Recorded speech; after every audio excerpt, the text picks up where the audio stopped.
ಯಾರನ್ನ ಯೋಚನೆ ಮಾಡಿ ಹೇಳಿದ್ರು ನನಗಂತೂ ಗೊತ್ತಿಲ್ಲ. ರೇವಣ್ಣವರೇ, ನಿಮ್ಮ ಕೈಲಿ ಪೊಲೀಸು ಮಾಡಿಸಿಲ್ಲ, ಕುಮಾರಸ್ವಾಮಿಯವ್ರ ಕೈಲಿ ನಾವು ಮಾಡಿಸಿಲ್ಲ.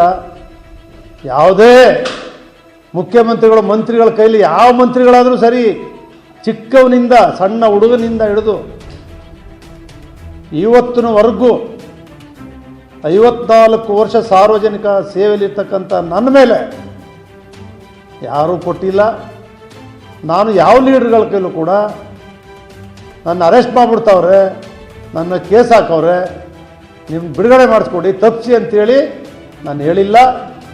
ರೇವಣ್ಣ ಹೇಳ್ತಾರೆ ಕುಮಾರಸ್ವಾಮಿ ಆಗ್ರಹ ಮಾಡಿದ್ರು, ಅದಕ್ಕೆ ಬಂಧನ ತಪ್ಪಿತು ಅಂತೇಳಿ. ದಯಮಾಡಿ ಕ್ಷಮಿಸಿ ರೇವಣ್ಣವರೇ, ದಯವಿಟ್ಟು ಈ ರೀತಿ ಅವನು ಜೈಲಿಗೆ ಹಾಕ್ಬಿಡ್ತಾಯಿದ್ರು, ನಾವು ತಪ್ಪಿಸಿದ್ದೀವಿ. ಈ ಹೇಳಿಕೆಗಳು ಜನರ ಮನಸ್ಸಲ್ಲಿ ಏನಾಗುತ್ತೆ, ಆದರೆ ಯಾವತ್ತೂ ಕೂಡ ನಾನು ಆ ರೀತಿಯ ಅಪರಾಧನೂ ಮಾಡಿಲ್ಲ. ನನ್ನ ಮೇಲೆ, ನನ್ನ ಮಗ ಹರೀಶ್ ಗೌಡನ ಮೇಲೆ ಯಾವುದೇ ಕೇಸ್ಗಳು ಕೂಡ ಇಲ್ಲ. ಬಂಧಿಸ್ತಕ್ಕಂಥ ವಿಷಯನೇ ಬಂದಿಲ್ಲ, ಆ ಸಂದರ್ಭನೂ ಬಂದಿಲ್ಲ. ಇದನ್ನು ಸತ್ಯವಾಗಿ ನಿಮಗೆ ಹೇಳ್ತಾ ಇದ್ದೀನಿ.